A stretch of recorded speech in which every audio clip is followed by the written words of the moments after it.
We were sitting in the first row of the plane, and do you remember the guy was a young black man, sort of ran onto the plane. He was wearing a yellow vest. He was a worker working the bridge or something. And he came up to you and he said, I'm not supposed to be on the plane right now. I'm not supposed to say anything, but you helped me turn my life around. I got this job because of you. And what I remember more than anything else is he had this huge smile on his face. But it wasn't because you told him to go out there and be happy. It was because you told him to go out there and fix some stuff. And I think that's exactly what you're talking about right now. Those experiences are so life-sustaining. It's so remarkable to have that happen, and that's something I've been immensely privileged to constantly experience, although there's also something about it that's extremely painful. You know, the magnitude of that joy is sort of proportional to the obstacles it had to overcome while it was attempting to manifest itself. You know, and one of the things I'm sure you saw on the tour, and I don't know how this affected you, was the depth of hunger for encouragement that exists everywhere, as far as I can tell. And everyone wants to be appreciated when they bring their best to the table. That's why the current assault on merit is so unbelievably brutal, because it will deny everyone the right to be appreciated for being their best. And you might ask, well, when does the best become your enemy? And that's easy. It's when you flee from it.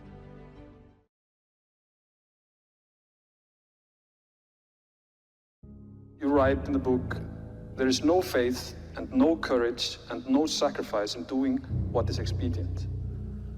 What do you say to those viewers that don't pursue their dreams and are locked in their careers because they are too afraid to take risks and pursue something meaningful? Well, the first thing I would say is, well, you should be afraid of taking risks and pursuing something meaningful. But you should be more afraid of staying where you are if it's making you miserable. You're paying a price by sitting there being miserable. You might say, well, the devil I know is better than the one I don't. It's like, don't be so sure of that. The clock is ticking. Yeah, and if you're miserable in your job now and you change nothing, in 5 years you'll be much more miserable and you'll be a lot older. But isn't it a luxury to pursue what is meaningful? Our viewers have mortgages, they have children, Yeah. they have payments and loans. It's Well, a luxury to pursue because we lack the resources. Well, I don't remember now, I'm not talking about what makes you happy. It's a luxury to pursue what makes you happy. It's a moral obligation to pursue what you find meaningful. And that doesn't mean it's easy. It might require sacrifice. If you need to change your job too, let's say you have a family and children and a mortgage, you have responsibilities. You've already picked up those responsibilities. You don't just get to walk away scot-free and say, well, I don't like my job, I quit. That's no strategy. But what you might have to do is you think, well, this job is killing my soul. All right, so what do I have to do about that? Well, I have to look for another job. Well, no one wants to hire me. It's like, okay, maybe you need to educate yourself more. Maybe you need to update your curriculum vitae, your resume. Maybe you need to overcome your fear of being interviewed. Maybe you need to sharpen your social skills. Like, you have to think about these things strategically. If you're going to switch careers, you have to do it like an intelligent, responsible person. That might take you a couple of years of effort to do properly. We're built for struggle, us human beings. We're built to contend with the world. We're built to contend with reality. You want a challenge, and the best way that you can take on a challenge, because a challenge fortifies you. So you don't want to be secure, you want to be strong. And you get strong by taking on optimal challenges. And so you lay out your destiny in the world, and you take the slings and arrows of fate, and you make yourself stronger while you're doing so. And you might fail, and fortune might do you in, but it's your best bet. And, you know, people have extracted unbelievable successes out of catastrophic failures. And I'm not saying that in a naive way. I know perfectly well what happens to people. You know, you're doing fine in life and then you get cancer, and then 6 months later you're dead. And all the heroism in the world isn't going to save you at that point. But that's not the point. That's not the point. Life is bounded by mortality. But that doesn't mean that you don't get out there and contend. And you develop by contending, and you minimize the net amount of suffering in the world. And that's something, man. That's something to do.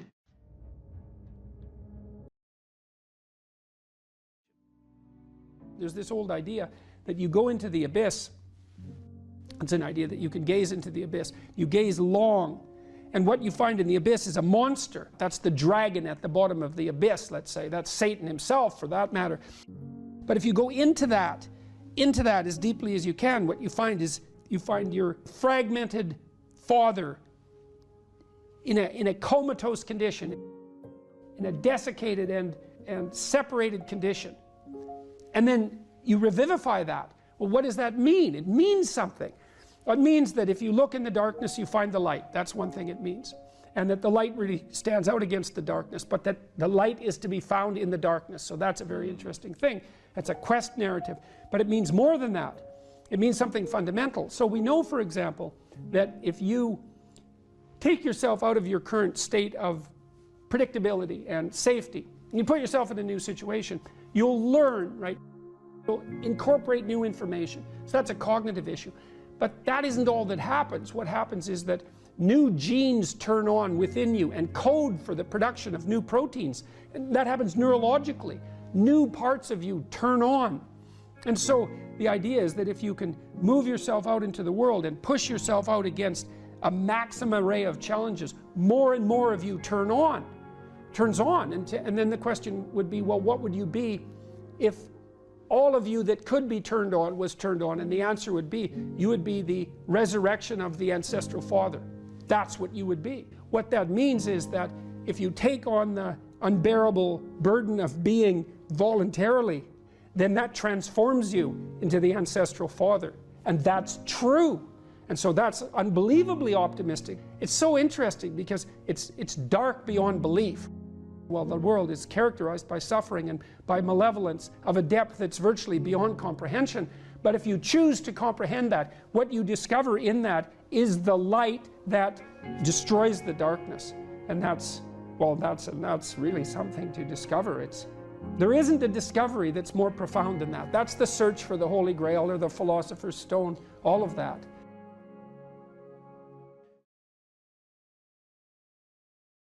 Now, this young man told me that his life lacked purpose and direction and meaning, and that he was nihilistic until he read Zen and the Art of Motorcycle Maintenance, which is a book I actually like quite a bit. I've read it 3 times at different decades of my life. And one of the things that's very interesting about that book is that it's an examination of the idea of quality, of the idea that there are qualitative distinctions between things, and that we have an instinct to make qualitative distinctions. And so a qualitative distinction is simply, this is better than that, which is a judgment. Okay, now what Ratzinger is hypothesizing is that the person in and of, you know how the modern idea is you're supposed to accept yourself. I think that's an insane idea, by the way. Really, I can't think of a more nihilistic idea than that you're already okay. It's like, no, you're not. And the reason you're not is because you could be way more than you are. And so what do you want to be? You want to be okay as you are? Or do you want to strive towards what's better?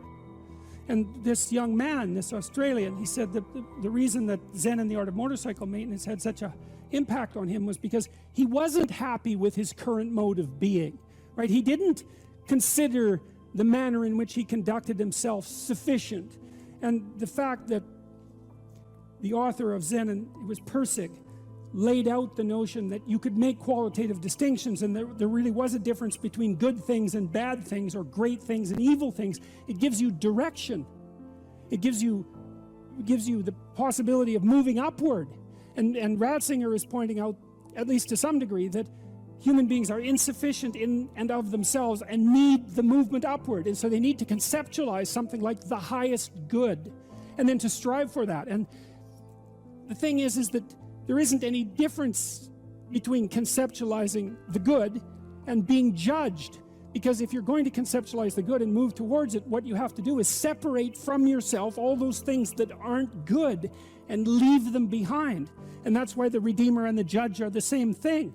And one of the things that's really appalling, I think, about our modern world is that we're rejecting the notion of qualitative distinctions. You say, well, we don't want to hurt anybody's feelings by saying that one thing is better than another. It's like, okay, fair enough. It's not fun to be cast off with the damned, that's for sure. But if people are, in fact, insufficient in their present condition, which seems to be the case, I mean, try finding someone who isn't, then if you deny the possibility of qualitative distinction because you want to promote a radical egalitarianism, then you remove the possibility of redemption, because there's no movement towards the good.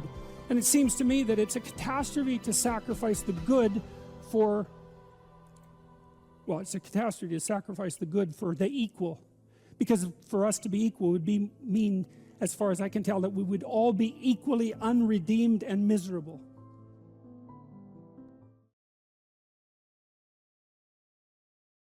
If you ask a disagreeable person what he wants, say, or she wants, they'll tell you right away. They know. It's like, this is what I want and this is how I'm going to get it.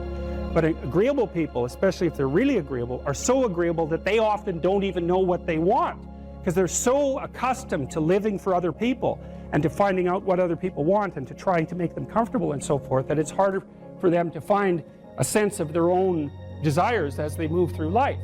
And that's not, look, there's situations where that's advantageous, but it's certainly not advantageous if you're going to try to forge yourself a career.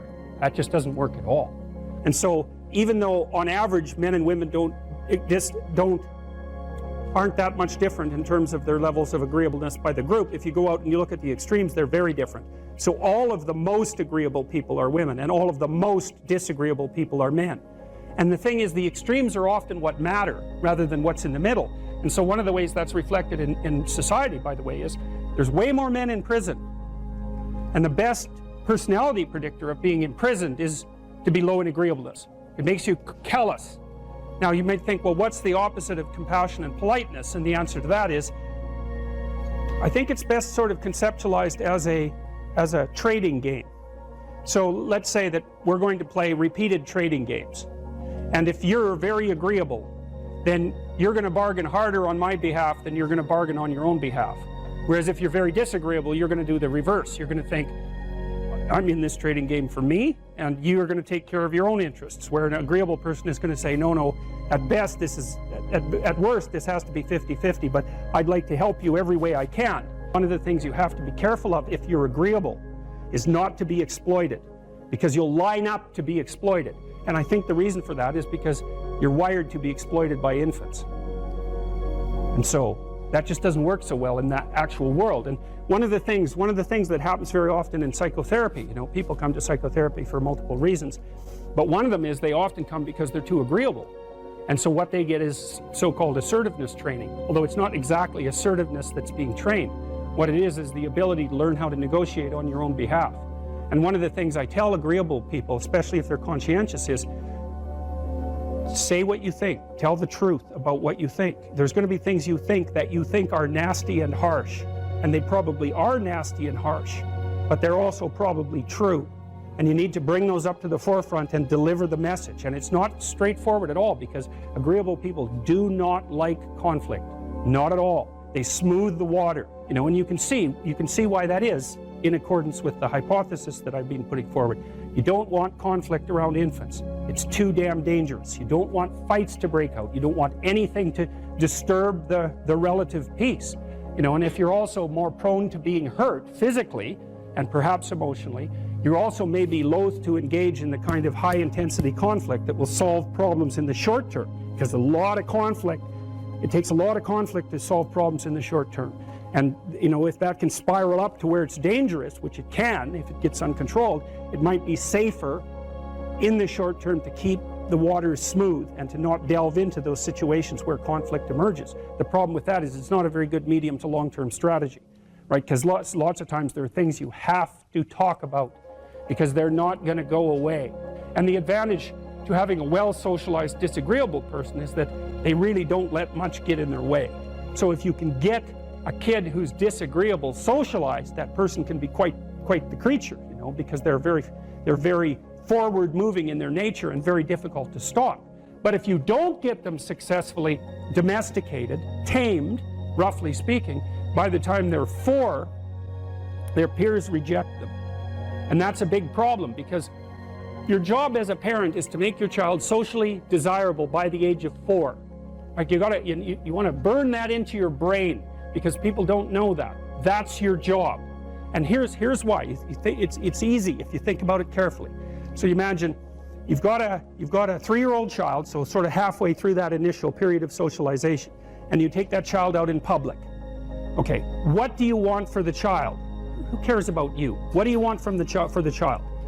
You want the child to be able to interact with other children and adults so that the children are welcoming and smile and want to play with him or her, and so the adults are happy to see the child and treat him or her properly. And if your child's a horrible little monster because you're afraid of disciplining them or you don't know how to do that properly, then what they're going to do is they're going to experience nothing but rejection from other children and false smiles from other parents and adults. And so then you're throwing the child out there into a world where every single face that they see is either hostile or lying. And that's not something that's going to be particularly conducive to the mental health or the well-being of your child. If your child can learn a couple simple rules of behavior, like don't interrupt adults when they're talking too much and pay attention and try not to hit the other kids over the head with the truck any more than is absolutely necessary, and share and play properly, then when they meet other kids, the kids are going to try out a few little play routines on them, and that's going to go well, and then they're going to go off and socialize each other for the rest of their lives. Because that's what happens, is that from 4 years old onwards, the primary socialization with children takes place among other children.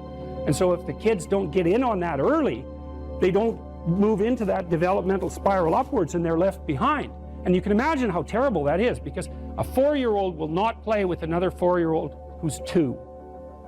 But a 5-year-old certainly will not play with a 5-year-old who's 2, right? Because the gap is just starting to get unbelievably large. And so the kids start out behind, and then the peers leave them behind, and then those kids are alienated and outside the peer group for the rest of their life. Well, those are the ones that grow up to be long-term antisocial, right? They're already aggressive. It doesn't dip down. Now, what happens to normal boys, roughly speaking? Imagine the aggressive 2-year-old types. They get socialized, so their level of aggression goes down, and then they hit puberty and testosterone kicks in, and bang, levels of aggression go back up. And so that's why males are criminals between the ages roughly of 16 and about 25.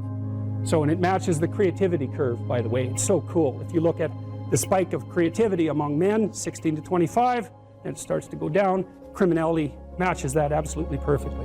So that's quite cool. So, and the testosterone levels raise the average level of aggression among men. It's more dominance than aggression, actually, and testosterone is by no means all bad.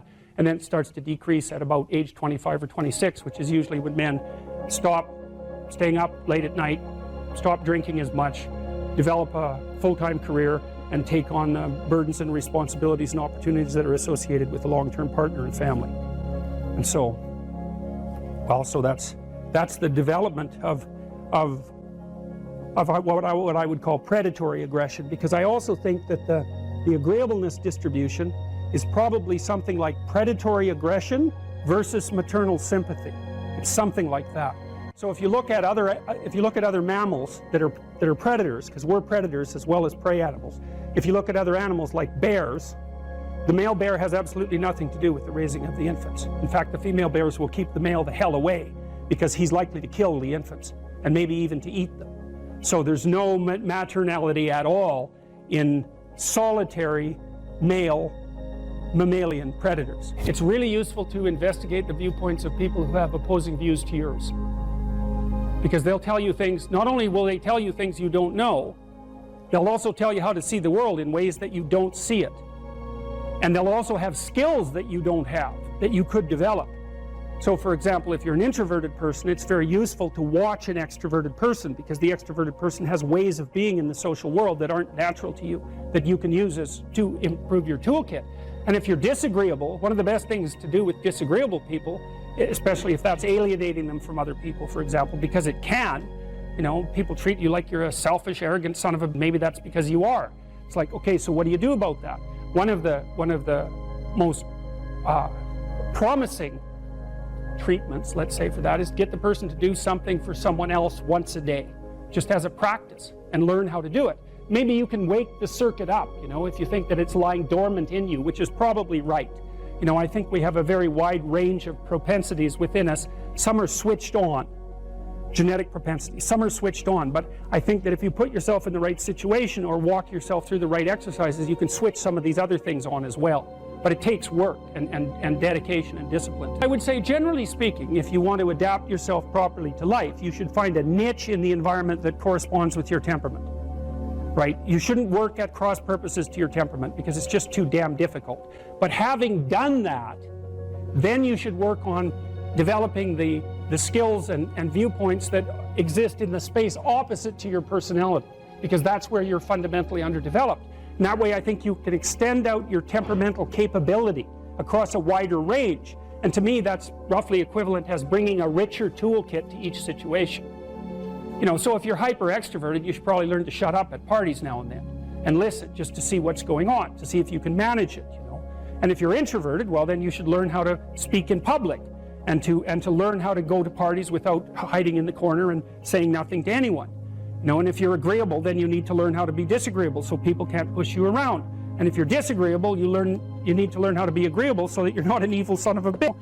So, and the same thing applies even in the conscientious domain. It's like if you're too conscientious, you need to learn to relax and let go a little bit. And if you're unconscientious, it's time, like, get out the Google Calendar, man, and start scheduling your day, right? And beat yourself on the back of the head with a stick until you're disciplined enough so that you can actually stick to something for some length of time and not living in absolute squalor, which is something that would characterize someone who's very disorderly, for example, because they don't notice. It doesn't bother them, disorder. It's like, maybe they can see it, but it doesn't have any emotional valence, and so it doesn't have any motivational significance. You know, so the other thing you might want to think about too, if you're choosing a partner, is try not to choose someone who's too distant from you on the temperamental variables, because you're going to have a hard time bridging the gap. You know, it's hard for an introverted person and an extroverted person to coexist. And it's really hard for an orderly person and a disorderly person to coexist, because they will drive each other nuts. Why don't you pick up? Why are you so obsessed by it? That's the basic argument, you know.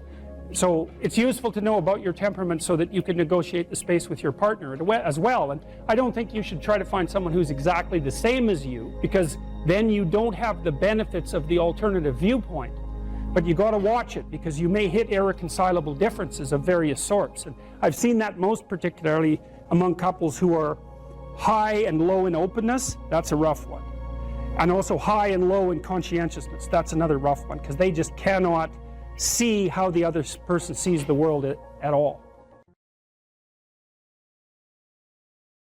You know, one thing about the dopamine system that's so important and also explains a lot of pathology, but also a lot of human evolution, is that we have basically one major reward system, which is the dopaminergic system. You know, I sometimes like the analogy that, you know, nowadays you hear about cryptocurrency or the dollar versus the euro versus the this versus the that. There's only one currency in all of reality, actually, and it's dopamine. Whether or not it's the dollar-backed dopamine or it's euro-backed dopamine or Bitcoin-backed dopamine, in the end, whether or not someone has $1 billion or $2 is really that currency resides as something that's transacted in the real world, but their notion of power and potential is dopaminergic. And so too, the potential for mates, the potential for food, how much food you have, you know, how much meat you have stored in the freezer tells you a lot about your security and well-being for you and your family, right?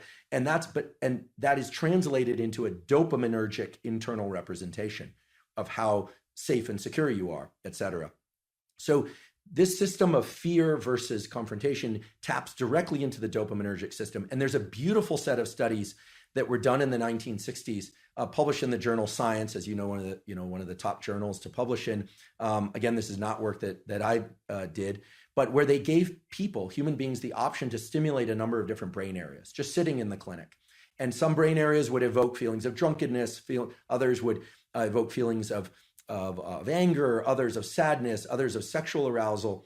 And the area that these subjects all preferred to stimulate the most, in fact, they would just sit there and lever press pretty much all day long, was this midline thalamus area. And the subjective feeling that they reported, I find this interesting and would love your thoughts on this, is one of mild frustration, anticipation of something, although they didn't know what. Yeah, anticipation. And it's this idea, I think, that it's tapping into the dopamine system. And The dopamine system. The dopamine system says something good is going to happen. That's right. The key. It says something good is going to happen. Something good is going to happen, and it's an appetitive state in some sense, because it doesn't signify the acquisition of. It's not satiating. It's appetitive. That's right. And so it drives you forward. And you might think that being driven forward would be unpleasant, but if you're, in some sense, if you're activating the systems that drive you forward voluntarily, then that's the most positive form of positive reinforcement you can have. I think I read animal researchers who said that when they watched animals who were bar pressing to receive stimulation in those brain areas, the animals would look forward as if something was about to appear that they wanted to have appear. Incredible. So that was part of that apprehension. Part of it's a hope system in some sense. Right? It's the elicitation of hope. That's right. You know, it's dopamine, and here I'm robbing words from others, like my colleague Anna Lemke, who, you know, it's not about having, it's about wanting. It's not about pleasure as much as it is about craving and motivation and drive. And something critical about the... And Panksepp called it seeking. Yeah, brilliant. I never met Panksepp. Did you? You met Yak? I met him online. We were in a neurological chat room, so to speak, for a neuropsychological chat room for about 5 years, and I had a chance to interact with him a fair bit in that. So that was really good. I'm envious. He's done beautiful work, and thank you for calling people's attention to his work. I know you've done that many times, and such key work. The dopamine system is in touch with the autonomic system, sure, because it has to register success versus failure of some pursuit. The prefrontal cortex is actually part of the dopamine reward system. People often overlook this, and then we just think about nucleus accumbens and ventral tegmental area. But the prefrontal cortex, because as you pointed out before, it is generating possible outcomes, different rules, different selves are being projected into the future.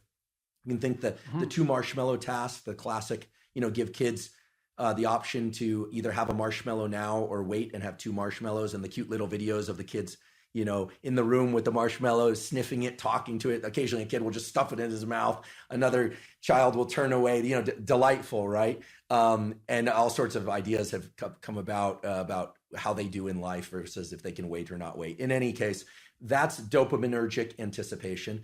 The key thing with dopamine, I think, that encapsulates the most of it is this notion of reward prediction error, which is very simple. If you are excited and anticipating something, you are generating some internal sense of the probability of it happening. We're going to the ice cream store, kids. Let's go. We're going to have ice cream. We have ice cream. It's closed. The disappointment that they experience actually brings them far lower than they would feel, much more sad than they would feel than had you not told them you were going to get ice cream, which speaks exactly to what you were saying, that it's an anticipation signal. So dopamine's going up, we're going to get ice cream, and then no. So it drops below baseline. They would have been better off being not told they were going to the ice cream store. Just drive right by it. The danger of hope. The danger of hope. If you anticipate that it's going to be open, and again, this could translate to any scenario, and it's open, there's a dopaminergic signal upon receiving the reward, but it then drops a little bit. This is the basis of addiction, actually. Drops a little bit below baseline transiently. So we always think of the ice cream is the reward. Well, actually, the reward was right before you had that first lick of ice cream because you know you're going to get it. This is also true of sexual behavior. It's true of people who sell a company or they're anticipating something exciting, or of a wedding. It also sort of partially explains this notion of postpartum depression, where people are so excited about something, the delivery of a child or something, on the arrival, and then for some reason they feel let down. It's because the anticipation was that great. So many scenarios. There might be an exhaustion component there too. Right. Well, it's also the case, if I remember correctly, that dopamine kick, so imagine what it does is backtrack the neural systems that were activated as the reward was approached. So then it feeds back reinforcement, not reward, but mediates cellular growth and maybe myelinization. It's increasing the efficiency of the neural connections of the systems that were activated just prior to receiving that reward in the order they were prioritized. That's right. In the order they were manifested. So the closer the behavior is to the receipt of the reward, the more it's reinforced and more likely to be manifested in the future. And then there's a decay function going back in time. And that's partly how an addictive subpersonality can grow too. right? Because you can imagine that there's a certain state of mind that you're in. Maybe it's a state of something approximating nihilistic hopelessness that grips you every time you're motivated to seek out your favorite drug. And that's fairly far back in the activation chain, but it's there every time you take a hit. So what happens is the dopaminergic reinforcement produced by the drug reinforces that nihilistic hopelessness that drives the drug-seeking behavior. That's right. And that's how, in part, you develop a monkey on your back. Yeah, I love the example, even though I'm sad that it happens for people. I love the example because what you're saying is that, and it's exactly right, that the memory for events and states of mind and emotions that preceded a successful collection of reward or arrival at reward is set into a huge number of motor commands, some of which are subconscious. And the ultimate dopamine signal, actually I experienced this the other day. I can give an example. My girlfriend and I decided to go to the beach. We were going to do this little ritual that we've been talking about doing for a while. And I had on a piece of paper what we had written out we were going to do. And I had it in my back pocket. And we got to the ocean and the sun was setting. It was sort of perfect timing for this. And the piece of paper was gone. And I thought, oh my goodness, how did I screw this up? Like, of all the things, I'm supposed to, I'm 47 years old. This is like, I should be able to do this, Get your I act blew together. it. I blew it. So I went back to the car, long walk, looking everywhere. It was not a windy day, but I thought, gosh, where's this piece of paper? Looking around, didn't find it. Went all the way back to the car, wasn't in the car, came all the way back. And I was walking toward her. I saw her and I thought, okay, this is really embarrassing. I'm going to just have to wing it or remember. We didn't have our phones intentionally either, so we couldn't look it up. And then I saw the piece of paper on the beach and it was partially buried in the sand. I picked it up and I was elated. What happened there was my dopamine had dropped way below baseline because I was disappointed that I'd lost it, disappointed in myself, et cetera. And then I found it. And so your anticipation was for nothing. Exactly. So you got punished by yourself for that. Exactly. Because that should be eradicated. If you're highly anticipatory and it doesn't make itself manifest, then you were seriously wrong. So you're going to take a emotional hit as a consequence of that. I think that's also associated, that emotional hit, that pain that you feel, I think that's actually associated with the beginning stages of the death of the systems that mediated that initial response. Because you should eradicate systems that make you anticipate that don't work, right? And that means those systems, which are already instantiated and alive in some sense, have to decay and die. And it strikes me as highly probable that you're going to pay a price in something approximating pain for the death of those malfunctioning systems. It's also why wouldn't they fight for their lives to some degree? Why wouldn't they resist the decay and death that might be necessary to keep you going? Why there should be some pain associated with that logically, because it is a biological transformation. Yeah, it's an interesting a lens to view it through. That self image that I had in that moment of, I'm the responsible partner who can take care of a simple thing, right? For this nice little ritual that we'd been talking about doing for a while. I failed, right? So that part. Well, it's also so interesting. You think about that. This is a depressive cascade, and it's very hard to bind, because imagine you anticipate something and then you make a mistake. Now the question then becomes, how significant is the mistake? And one view of your error would be, well, the paper blew out of my pocket and that could happen to anybody. And the more catastrophic interpretation would be, and it's an extension of the thought path that you started to walk down, well, I'm near 50 years old, I should be much more responsible than this, and there's something wrong with me as a person. And then a depressive person would go even further. They'd say, well, not only is there something wrong with me in this decision, this is a decision like every other decision I make right now. I never make a good decision. In the past, I've never made a good decision, and there's no way I'm going to change in the future. And so the depressive takes that punishment response, let's say, that's a consequence of failed anticipation, and can't bind it. It just takes out all of their potential future selves. That's a good way of thinking about it. Yeah. And so then they're in a depressive pit. Yeah. So that's too much learning from failure. Right. I'm really I'm grateful for your insight on this, because indeed, if I'm honest, my thought train went to the point of, I didn't think, I'm a total failure because I lost this piece of paper. I thought to myself, well, if it were a priority, I would have ensured I wouldn't have lost it. Right. She'll interpret it as not being a priority. Like, where are my priorities? Am I overspent? Like what's going on? You start to sift into the full set of questions. And then, of course, finding the paper Right. resurrects the sense of self. It was, I think it was in Yeah. that movie, Pulp Fiction. Yeah, well, that binding problem is really tricky, Because so there's some good rules of thumb for that, which is one of the rules of thumb for that that's extremely useful, that's socially instantiated, is innocent until proven guilty. Right? So you might say when those thoughts come up, because they're adversarial and accusatory thoughts, you might say, well, that is part of the realm of possibility, but I shouldn't. When your child does something wrong that's minor, you don't say you're a rotten kid, right? You say, you bind it. You say, look, kid, here's a bunch of things you're doing right.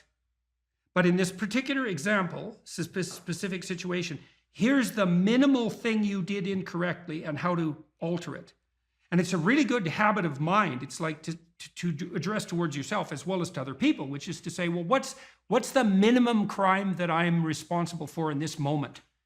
And that's part of this miracle of the presumption of innocence, and especially without proof. And a lot of what I did in my clinical practice to people who had a depressive temperament was help them make a case for themselves.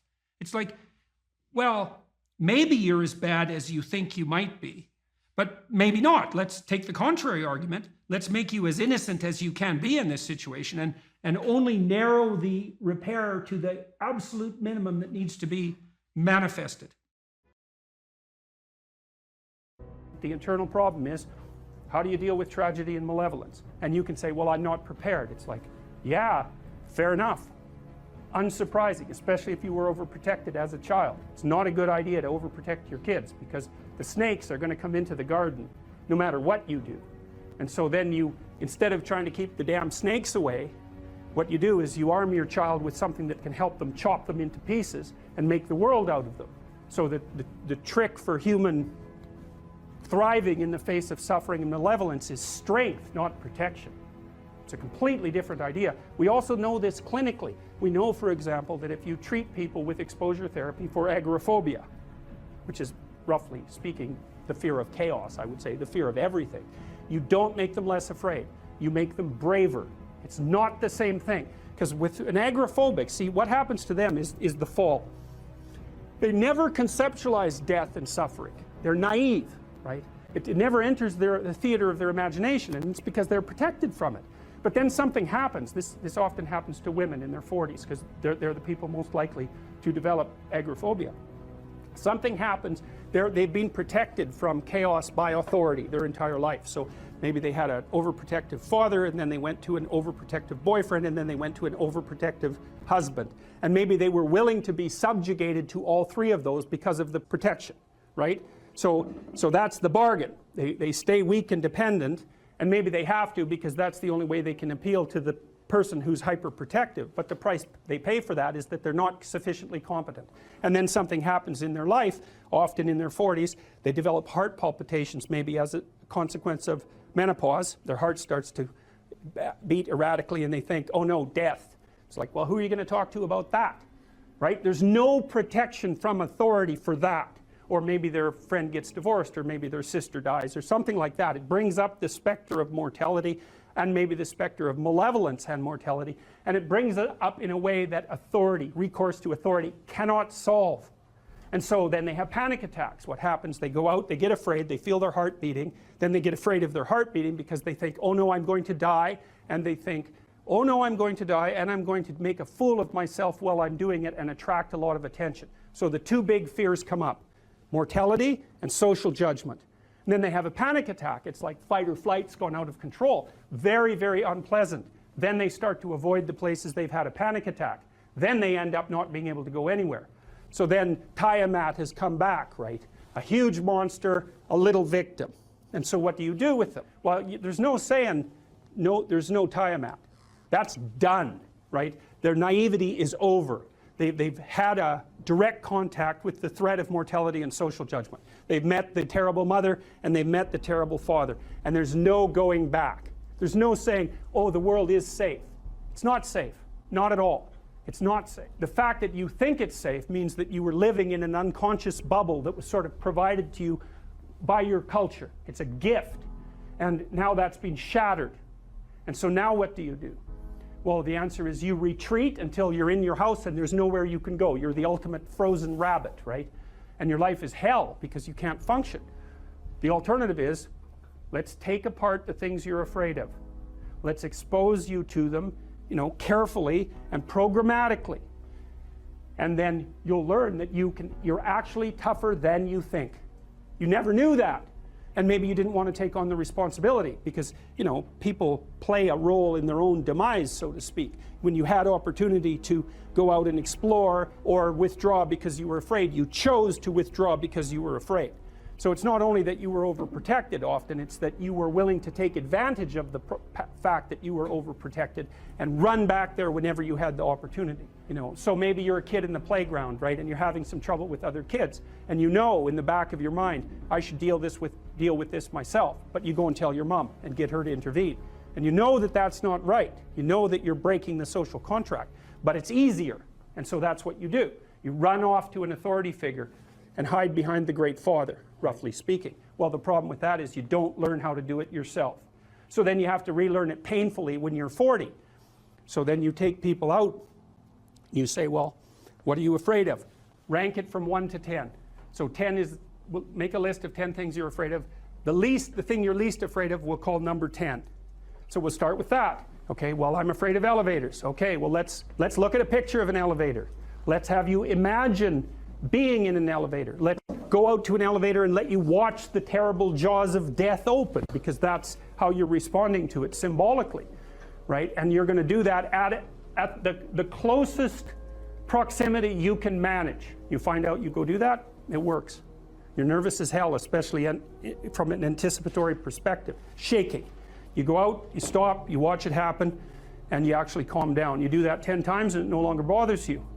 Well, what you've learned that you didn't die, but more importantly than that, you've learned that you could withstand the threat of death. That's what you've learned. And then you move a little closer, and then you move a little closer, and then you move a little closer, and finally you're back in what's no longer the elevator from a symbolic perspective. It's a tomb, right? It's a place of enclosure and isolation. And you learn, turns out I can withstand that. And then you're much more together, much more confident. And that's often one of the things that often happens in situations like that. I've seen this multiple times, is that if you run someone through an exposure training process like that and toughen them up, they'll often start standing up to people around them in a way they never did before, because they wouldn't stand up for themselves before because they weren't willing to undermine the protection. See, if you're protecting me, I can't bother you because I can't afford to forsake your protection. So if I'm going to play that game, I'm going to hide behind you, then I can't challenge you. So that's no good, because that's sometimes why people, you see this with guys very frequently, they're still deathly afraid of their father's judgment when they're in their 30s or 40s. It's like, well, why? No, because they still want to believe that there's someone out there that knows. And so they're willing to accept the subjugation because it doesn't force them to challenge the idea that there's someone out there that knows. Because that's the advantage of having your father as a judge, right? Because he knows. Well, what if he doesn't? What if no one knows any better than you? Well, that's a rough thing. You don't, until you realize that, you're not an adult, right? That's really technically the point of realization of adulthood, is that no one actually knows what you should do more than you do. I mean, it's a horrible realization, because what the hell do you know? It's a terrible realization, and people will often pick slavery, permanent slavery, to the spirit of the Great Father, let's say, over that realization, and it's completely understandable. But the problem with it is that there's more to you than you think, and so if you continue to hide behind that figure, then you never have a chance to understand that there's more to you than you think, far more to you than you think. Maybe there's enough to you so that you can actually withstand the threat of mortality without collapsing. Maybe even withstand the threat of malevolence without collapsing. Who knows? It's certainly possible. And it's not an abstract question. It's exactly the sort of question that you address in the psychotherapeutic process. It's always the question that you address. And the answer is often in the affirmative, because people can get unbelievably tough. And you know that because people work in emergency wards in hospitals, right? Or they work in palliative care wards, or they work as mortuary assistants. I mean, these people have bloody rough jobs, you know, or they're on the front line of police investigation into, you know, heinous child abuse crimes, and so they're confronting malevolence on a regular basis. And, you know, those are very stressful jobs, but people do them. And some people do them without even being damaged by them. Although that's a harder thing, because you can see horrible things, you know, things you'll never forget. Let's say you want to become who you could be in the fullest sense. So let's say you're someone who's going to solve some serious problems. Okay, the first thing you have to do is admit to the seriousness of the problems. That's no joke. And so the first thing is just the terror of the problem itself. And that's enough to paralyze you, right? And that's the Hydra, that's the Gorgon with the head of snakes. It'll paralyze you and turn you to stone. That's the basilisk in the Harry Potter series. You look at it and it turns you to stone and lurks underneath everything, right? And it's malevolence and tragedy. And so there's that. And then the next is, well, you're going to take responsibility for that? You're really going to do that, are you? That's a hell of a load, man. And so it's daunting to even consider that. And then there's the discipline and responsibility that necessitates, which is also daunting. It's like, oh my God, the problem's that serious. I'm really going to have to get my act together in order to not contribute to it, much less solve it. And so the problem is terrible. And then the solution is daunting. But the upside of that is like, well, there isn't anything better to have than a problem that's worth solving, like that's really worth solving, right? And so the more of that you take on, the more you have a reason to get out of bed in the morning, no matter what. Like, I'm getting up, I'm trudging forward. Doesn't matter what I'm suffering from. I've got things that need to be done. They're necessary. And that gives you that sense of purpose that is the antidote to bitterness. Okay, well, let's say you want your life to be meaningful. It's like, okay, then what you do matters. It actually matters. Or how starting to clean up the room changed their life. That's quite fun, because it's something I always tell people to do instead of going out and protesting. Jesus, I just can't stand Cleaning up that. the room? Yeah. Meaning? Well, my sense is that if you want to change the world, you start from yourself and work outward, because you build your competence that way. It's like, I don't know how you can go out and protest the structure of the entire economic system if you can't keep your room organized. Well, I made a video which was called Message to Millennials, where it was called How to Change the World Properly. A bit of on the pretentious side, I suppose, but I was trying to produce something that was a counterposition to this idea that what you should do is go out and fix up other people. You know, that's just not right. And there's a New Testament line about that, something about, you know, not worrying too much about the log in your neighbor's eye, or about the speck in your neighbor's eye when you have a log in your eye. What would the world be like if people stopped avoiding the things they knew they should do?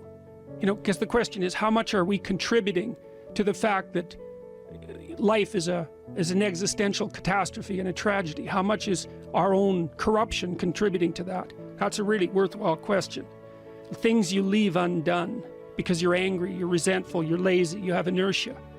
Well, you consult your conscience and it says, well, you know, that place over there could use a little work. It's the same as working on yourself, and so you clean that up because you can. And then things are a little clearer around you. And you're a little better off because you've practiced a bit, and so you're a little stronger, and then something else manifests itself and says, well, maybe you could like take a crack at fixing me up too.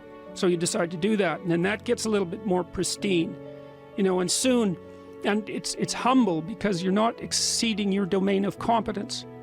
You know, it's like, don't be fixing up the economy, 18-year-olds. You don't know anything about the economy. It's a massive, complex machine beyond anyone's understanding, and you mess with it at your peril.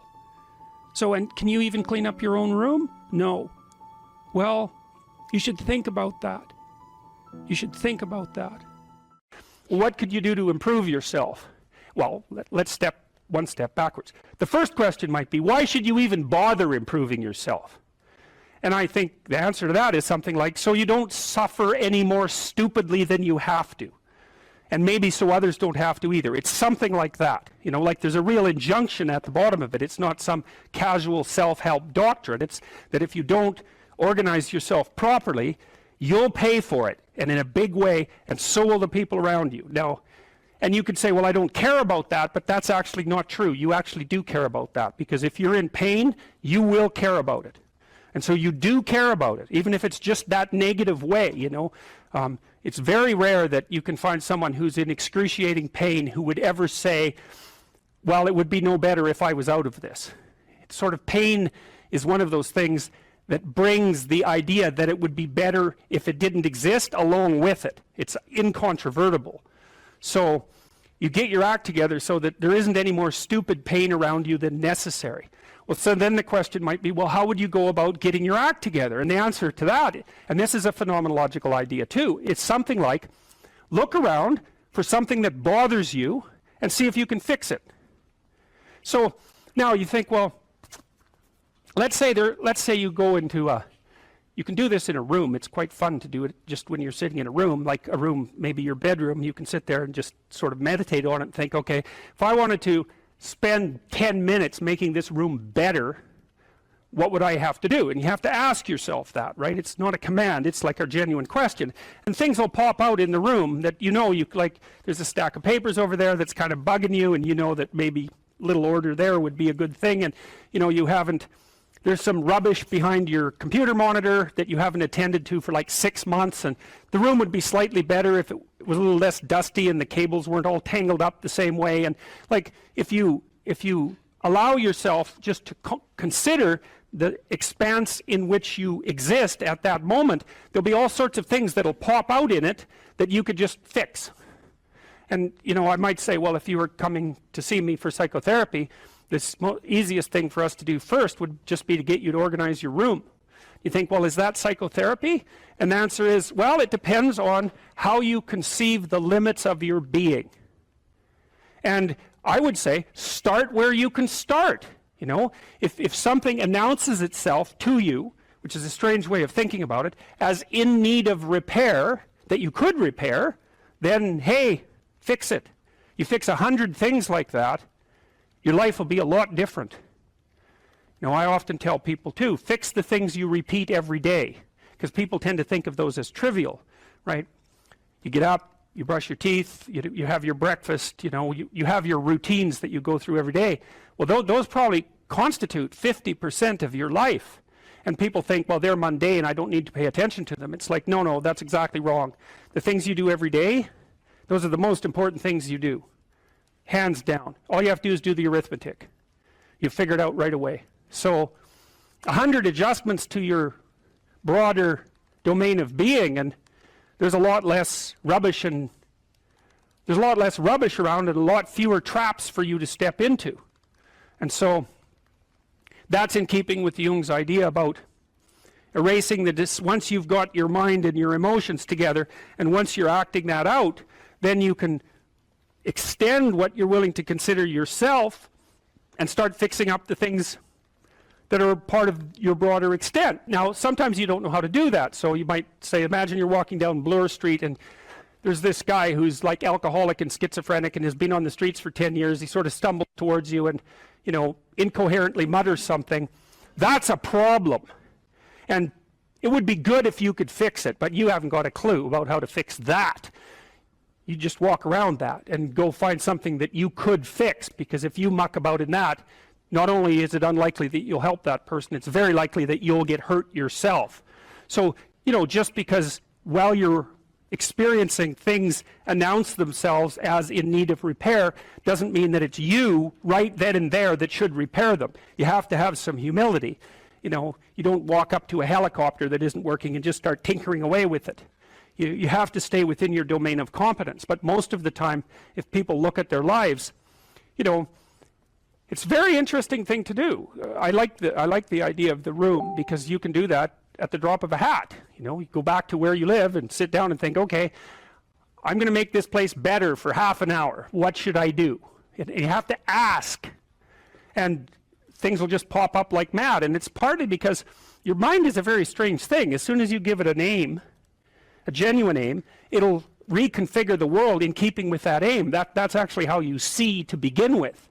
And so if you set it a task, especially, you have to be genuine about it, which is why you have to bring your thoughts and emotions together, and then you have to get them in your body so you're acting consistently. You have to be genuine about the aim, but once you aim, the world will reconfigure itself around that aim, which is very strange. And it's technically true.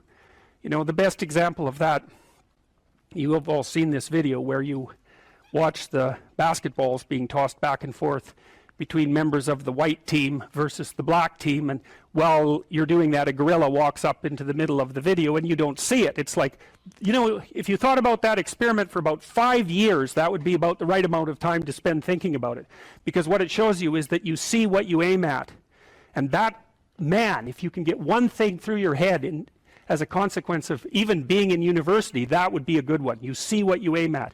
And so because one inference you might draw from that is, be careful what you aim at, right? What you aim at determines the way the world manifests itself to you. And so if the world is manifesting itself in a very negative way, one thing to ask is, are you aiming at the right thing? Now, you know, I'm not trying to reduce everybody's problems to an improper aim. People get cut off at the knees for all sorts of reasons. You know, they get sick, they have accidents. There's a random element to being, that's for sure. And so you don't want to take anything, even that particular phrase, too far. You want to bind it with the fact that random things do happen to people. But it's still a great thing to ask. Any advice for students here? Yeah, read great books. Really, man. You've got this 4-year period that has been carved out of your lives by society. It's given you an identity, like a high-quality identity, and freedom at the same time. And you're not going to get that again in your life. You've got a respectable identity, university student, and complete freedom associated with that, or as near as you're ever going to get. And you've got these unbelievable libraries that are full of the writings of people who are intelligent and articulate beyond comprehension. And you know, and you can go there and you can learn all this. And you might think, well, why should you learn it? Well, you learn it to get a job, or you learn it to get good grades, or you learn it to get a degree, and that's all nonsense. It's nonsense. The reason that you come to university to be educated is because there is nothing more powerful than someone who is articulate and who can think and speak. It's power, and I mean power of the best sort. It's authority and influence and respectability and competence. And so you come to university to craft your highest skill, and your highest skill is to be found in articulated speech. And if you're a master at formulating your arguments, you win everything. And better than that, when you win everything, everyone around you wins too. Because to transform yourself into, let's consider your transformation to something approximating the logos. It means you shine a light on the whole world. Well, there's nothing more exciting to do than that. There's nothing better you can possibly do.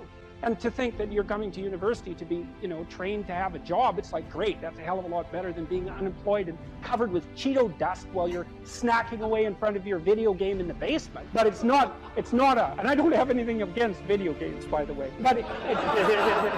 but it's hardly a triumphant call to being in the world, and that's what university should be calling forth. It's like, God, you people, you know, I know what Harvard students are like. I taught here for 5 years. You people are spectacular. You're spectacular.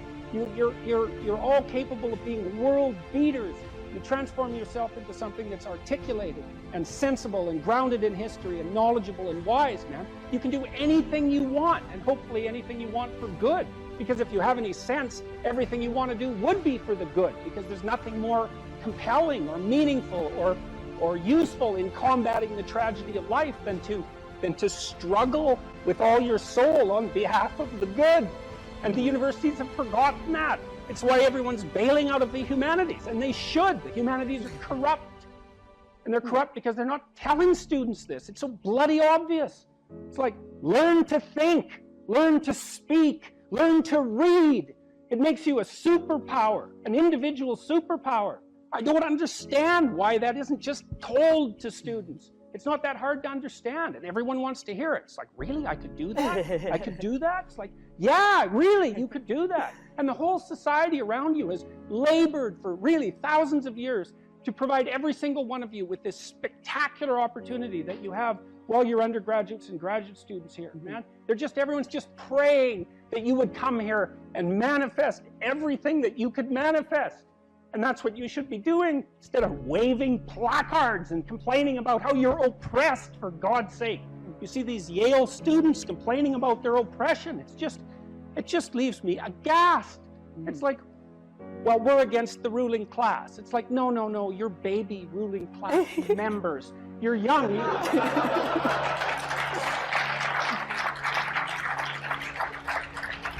The only reason you're not rich is because you're young. You know, that's the best. Really, if you look at the 1% even, the dreaded 1%, you know, most of those people are old. Why? Well, when you progress through life, if you're reasonably successful, you trade in your promising youth for your wealthy old age, but you're still bloody old. Would you trade it? Would you trade your youth for that? Like if you factor age out of the economic equation, things look a lot different. Well, of course older people have more money. If they have any sense, they've been collecting it for their whole life. Is that somehow unfair? It's not unfair unless you want to be poverty-stricken when you're 70, and you don't want to be poverty-stricken when you're 70. I just don't understand what's happened to the universities. I can't believe that you're not told when you come the first day, look, man, you're here on a heroic mission. You're going to take your capacity to articulate yourself to levels that are undreamed of. You're going to come out of here unstoppable. You're going to be able to do anything you want. It's like, that's what you're here for. Instead, you're taught that, well, you know, the world's a pretty oppressive place, and you're probably the bottom of the victim pile, and there's virtually nothing you can do about it except, you know, deconstruct the patriarchy. And it's so weak-kneed and so pathetic that universities should be embarrassed that that's what they're peddling to students. I'm embarrassed by it. You know, I've gone on public record telling parents, bloody well send your boys to trade school because at least they'll learn something useful. And that's a terrible thing for someone like me to say, because I do believe that being articulated and educated in the highest possible manner there's nothing that's better for you and for society. And why have the universities forgotten this? Well, that's postmodern neo-Marxism for you, you know, and the philosophy of intense resentment and oppression and group identity, and God, it's just pathetic. Dr. Peterson, I think a lot of students here would agree with you that one of the main purposes of education at college, particularly at Harvard, is to develop their sense of articulation, their ability to read, their ability to critically think. But then what comes after? Particularly at Harvard, there's a big discussion on what is a good life? What does it mean to use those skills that we get here, and then we graduate? What do we do from there? Stop unnecessary suffering. That's what you do.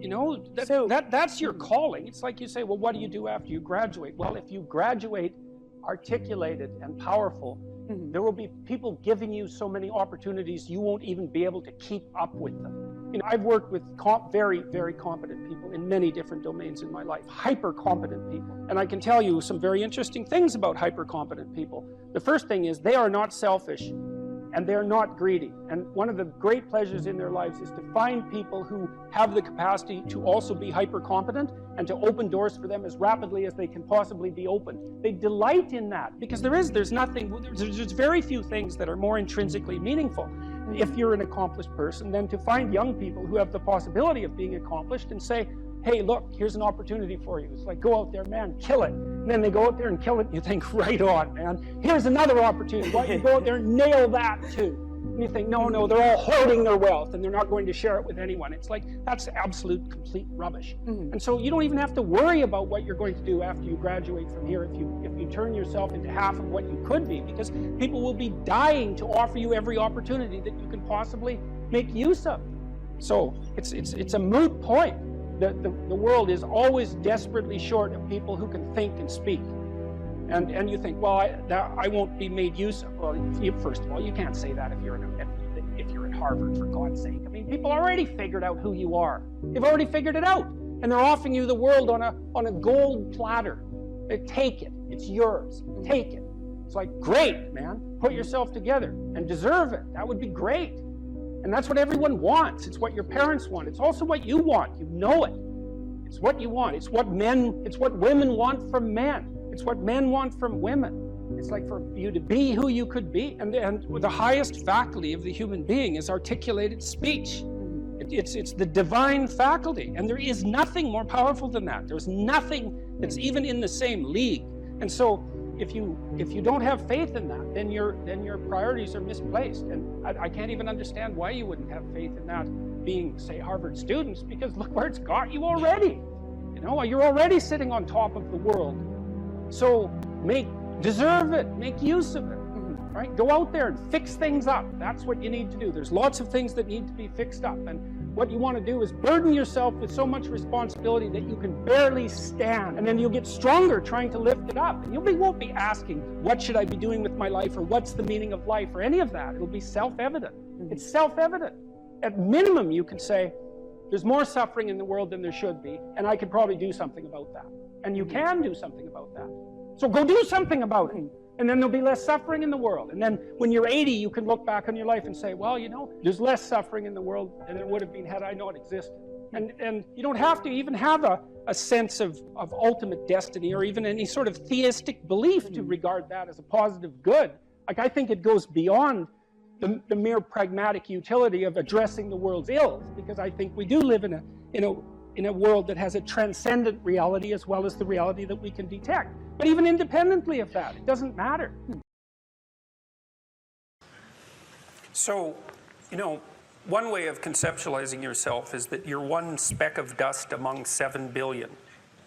And when you conceptualize yourself that way, you might think, well, what difference does it make what I say or do? And that's actually quite convenient for you, because if it doesn't matter what you say or do, then you don't have any responsibility and you can do whatever you want. The price you pay for that is a bit of nihilism, but if you don't have to shoulder any responsibility, that's a small price to pay. That's the underground motivation for nihilism. But the other way of looking at it, and this is actually the accurate way of looking at it, is that you're in a network. You're a node in a network, and so you can do a little bit of arithmetic very rapidly and just figure out how powerful you are. You know 1,000 people. You're going to know more than that over the course of your life, but let's say 1,000 for the sake of argument for now. They know 1,000 people. That means that you're one person away from 1,000,000 people and 2 persons away from 1,000,000,000 people. And you're the center of that network. And now the way networks work is that information propagates in a networked manner. So don't underestimate the power of your speech. Now, you know, Western culture is phallogocentric. Let's say it. Okay, so we'll say, yeah, that's just fine. That's exactly what it is. It's predicated on the idea of the logos, that the logos is the sacred element of Western culture. And what does that mean? It means that your capacity for speech is divine. It's the thing that generates order from chaos and then sometimes turns pathological order into chaos when it has to. Don't underestimate the power of truth. There's nothing more powerful.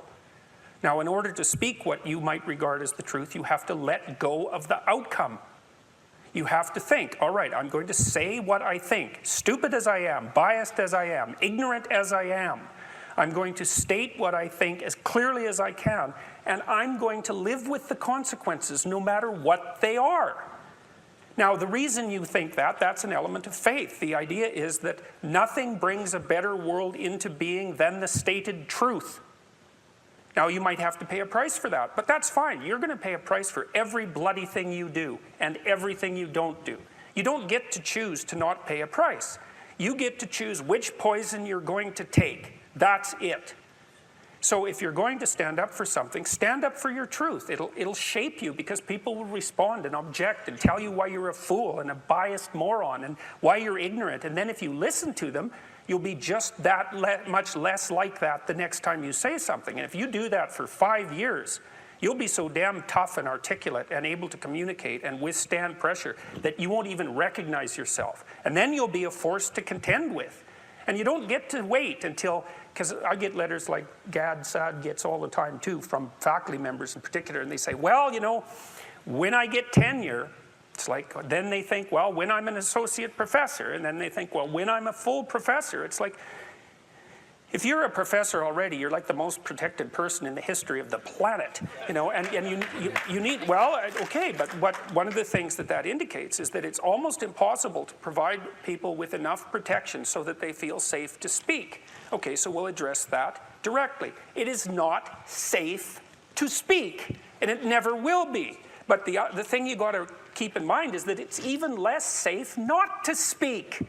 Right? It's a balance of risks. It's like you want to pay the price for being who you are and stating your mode of being in the world, or do you want to pay the price for being a bloody serf, one that's enslaved him or herself? Well, that's a major price, man. That thing unfolds over decades, and you'll just be a miserable worm at the end of about 20 years of that, right? No self-respect, no power, no ability to voice your opinions, nothing left but resentment because everyone's against you, because of course you've never stood up for yourself. It's like Say what you think carefully. Pay attention to your words. The price is, it's a price you want to pay if you are willing to believe that truth is the cornerstone of society. And in the most real sense, if you're willing to take that leap, then tell the truth and see what happens. And nothing better could possibly happen to you. There'll be ups and downs, and there'll be pushback, and there'll be controversy and all of that, but it doesn't matter. The truth is what makes the world, the truth is what redeems the world from hell, and that's the truth. And we saw plenty of hell over the last 100 years, you know, and we haven't learned a bloody thing from it. It's like, wake up, tell the truth, or at least don't lie. That's a start. And you got to understand that's a risk. But I have one more brief thing to say about that. So, you know, I said what I had to say back in September, and I'm sure that I could have done it better, and many people have told me how I could have done it better, although it didn't mean they would actually do it, but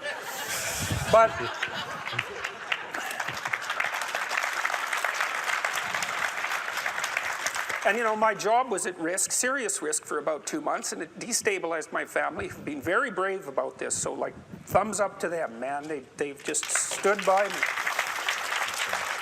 But here's the optimistic news, is the university has left me alone completely. I shook hands with the dean 2 weeks ago. We're on friendly terms. They don't want this to go any farther than it has already. The students were tremendously welcoming when I came back to teach in January. I haven't had a single negative incident at the university. And I've received thousands of letters from people all over the world, all of which have been in support. I've received 2 negative letters. That's it. 2. So the people have an inchoate longing to have the sort of thing that we're talking about articulated. And so don't be thinking you're alone. It's just that people can't talk, they're afraid to talk, or they don't know what to say. And those are real problems. So if you're reasonably articulate, like, start talking and sharpen yourself up. I mean, the enemy is a cloud. They're a cloud of gnats. They're only courageous in groups. They're only courageous in mobs. If you stand your ground and don't apologize and articulate things properly, they'll disperse around you like they're not even there. So most of it's illusion. So don't be afraid, but be afraid of the right thing. And the right thing you should be afraid of is not saying what you say, because that's the same as not being. And here you are, suffering away. You might as well be at the same time. At least then there's something to you. So.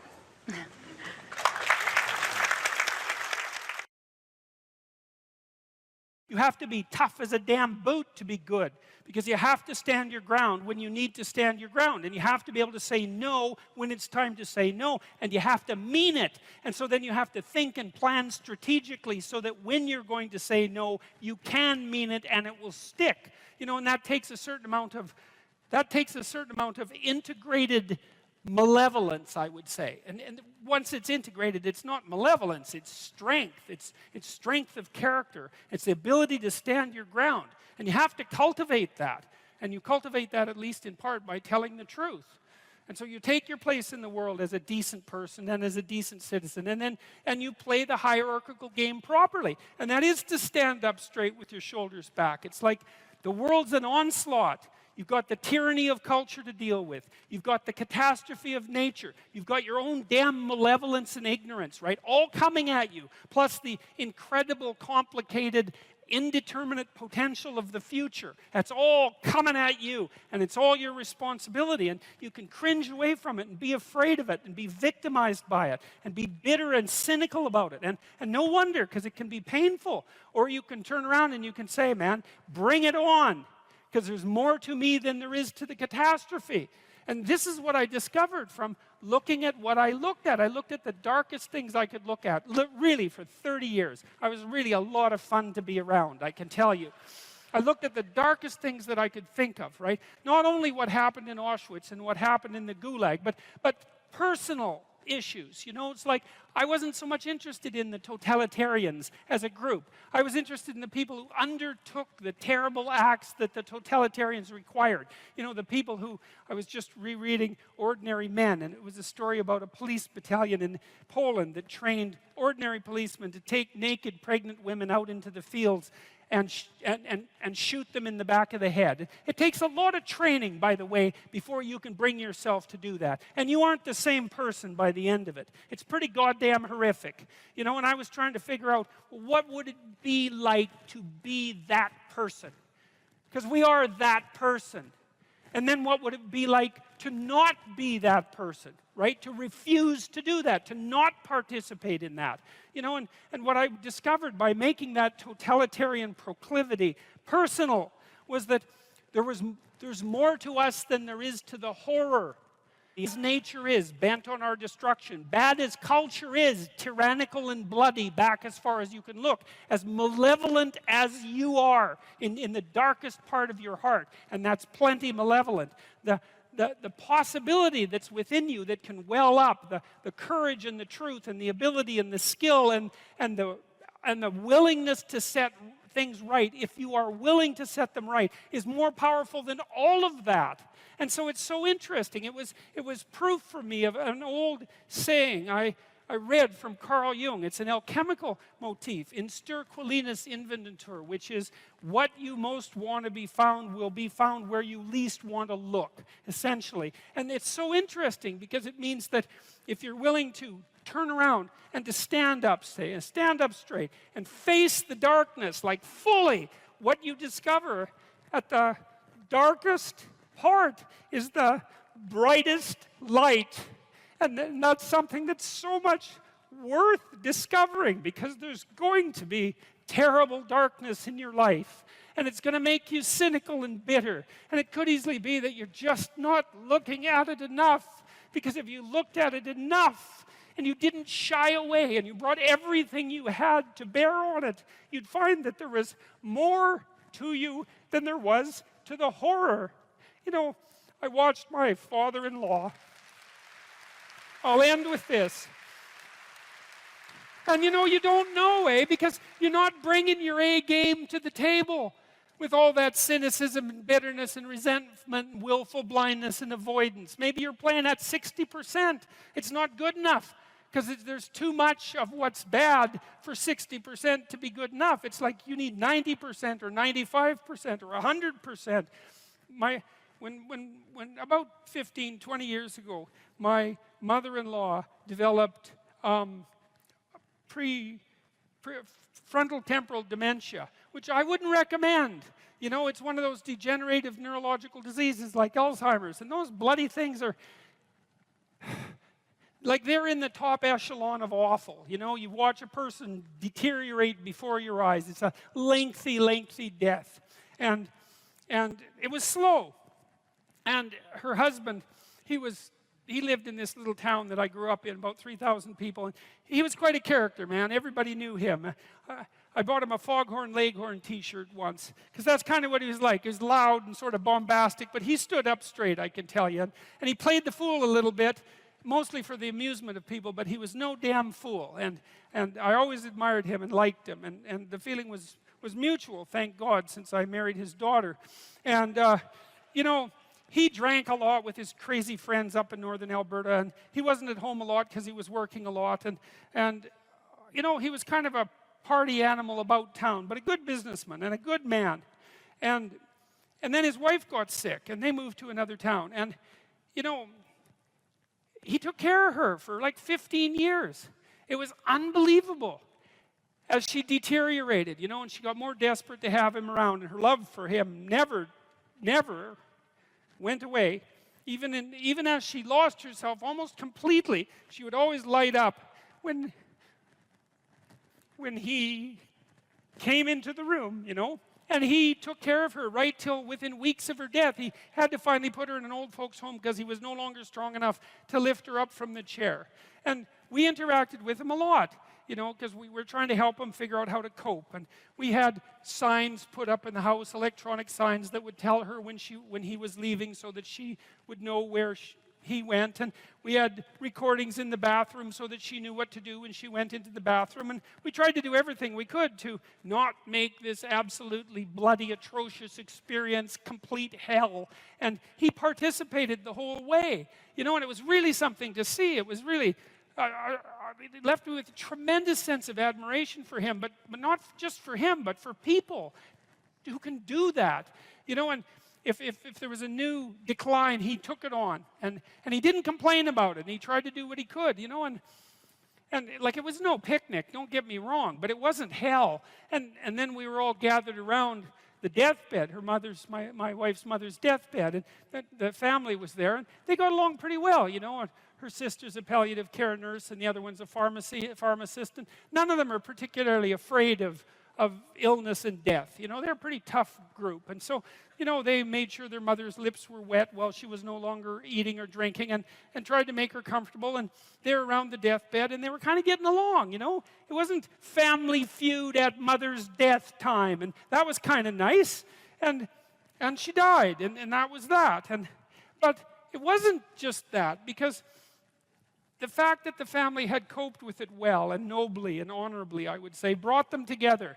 They were closer afterwards than they were before. And they all had more respect for their father. And then in the old folks' home, he met another woman who had a husband there who had Alzheimer's. And they got to know each other, you know. And he died after a while, and she died after a while. And then a few months later, they started going out. And then eventually they had a relationship, and now they live together. And so he gained something. Like, it wasn't that he replaced what he lost, you know what I mean? Because he still has pictures of his wife up in his house, and she was the love of his life, and that's not going away. But, you know, his family respected him more, and everybody pulled together more, and it wasn't hell at the deathbed, it was just tragedy, and the family pulled together more. And that was a good example of how you can extract at least a certain amount of light out of what's dark, even at a personal level.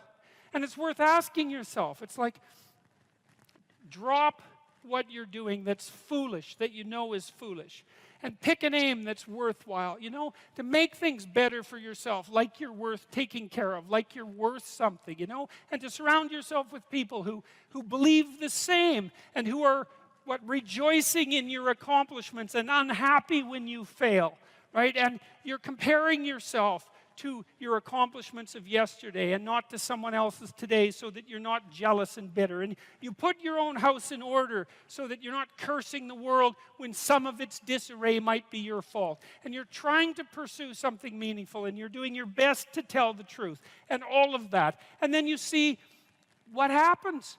Who the hell are you? You know, you think you're a miracle of some bloody bizarre sort. We've been around for 3.5 billion years. You know, every single one of your relatives propagated successfully. And here you are, against all possible odds, in this world of hell in some sense, and bitterness and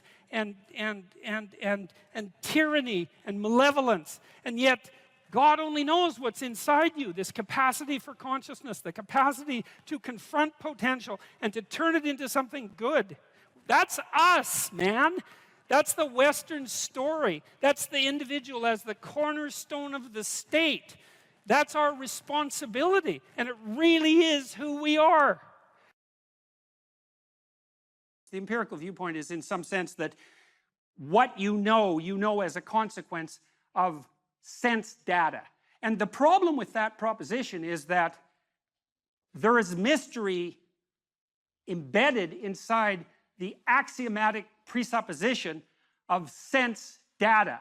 So behavioral psychologists believe that animals, and they tried to model animal behavior using these a priori theory, the animal reacted reflexively to a stimulus. And so that's a deterministic machine hypothesis.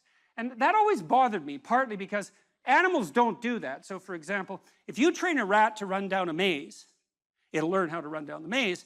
And then if you bind the back legs of the rat, and you put its rear end on a wheeled chariot, it will propel itself through the maze on the wheels. And obviously it didn't learn that reflexively, because there aren't that many wheeled rats. And they just don't have that kind of experience. And so the rat's perfectly capable of modifying what it learned in this hypothetically deterministic manner to react to an entirely different set of challenges and come up with exactly the same solution. There was an old behaviorist joke that under controlled laboratory conditions, an animal will do exactly what it damn well pleases. And I like that very much. And the problem with the behaviorist theory of stimulus response was the axiomatic presupposition that the stimulus was given. That you just look at the world and there's the stimulus right in front of you. That takes no effort, and you merely respond reflexively to it. And that's so wrong that it's almost incalculable, because it turns out that perceiving the world is so complex that in some real sense, not only do we not know how we do it, but it looks impossible.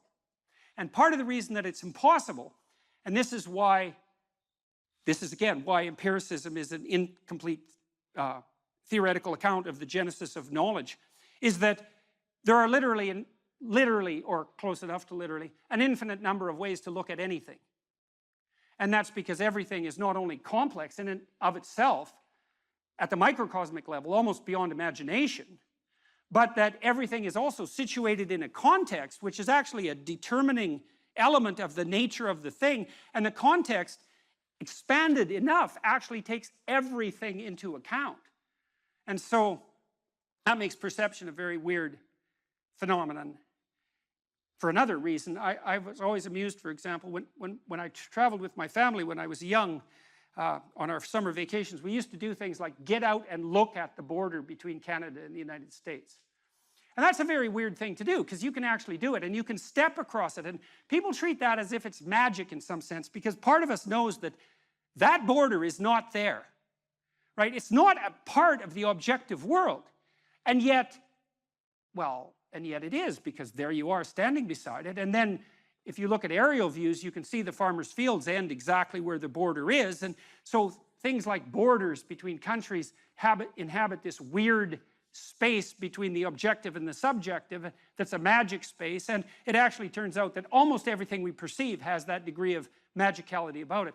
I've thought also about such things as people's proclivity to go to museums, maybe in Nashville, for example, or Memphis, to go look at Elvis Presley's guitar. And you think, well, what exactly are you looking at when you go look at Elvis Presley's guitar? Because first of all, it's a mass-produced guitar, and so why not just look at another guitar? And you think, well, that's not the same thing. It's like, well, why isn't it the same thing? Because it's not. And the reason is that the guitar is not merely something, and this is the thing you perceive, it's not merely something made up of the guitar atoms, let's say, and the guitar molecules. It's also an artifact that was embedded in a context across a period of time. And that embeddedness of that artifact is part of what you perceive when you see an artifact like a celebrity, something a celebrity owned, or the relic of a saint, let's say. And you can say, well, that's all an overlay on top of perception, and that would be fine, except that's wrong. There's no data, so to speak, that support that viewpoint. That's not how perception works. Perception is unbelievably complicated. So we see regularities of being, and some of those, impediments and affordances is the technical term, we tend to perceive as objects. But we also see the possibilities of being. But the problem with that is that the world of objects, potentially relevant objects, and the world of possibility is vast beyond our comprehension. And so then we have another problem that emerges as a consequence of that, which is a key and signal problem, and the fact that it has been solved precipitously and carelessly, hastily, is actually the reason for the culture war that's raging today. And that is that we have to prioritize our perceptions. We have to prioritize our perceptions to get access to the sense data that hypothetically informs us. We have to see the world through a system of value. And why would I say a system of value? Well, a system of value is a system of priorities, right? Because to value something is to make it more important than other things that it's being compared to. And why do you need a hierarchy of perceptual priority in order to see? And the answer is, well, you can't see everything at once. And so you can only see one thing at a time. And which thing? And the answer is the thing you think is most important to see at that moment. And then the question is, well, and this is the question, why is that the most important thing to see at the moment? So imagine, this is true in the auditory domain, in the tactile domain, all sensory domains. And you think that perception is a passive action and that we act upon the consequences of our perception, and this is just not true at all. There's no level of the analysis of perception neurophysiologically where you can separate action from perception. So for example, when you're looking at the world, although you don't know this, your eyes are moving back and forth very, very quickly. They have to move. If they stop moving for more than 1/10 of a second, you go blind because you saturate the neurons that you're using to perceive so intensely with the repetitive stimulation that they just shut down.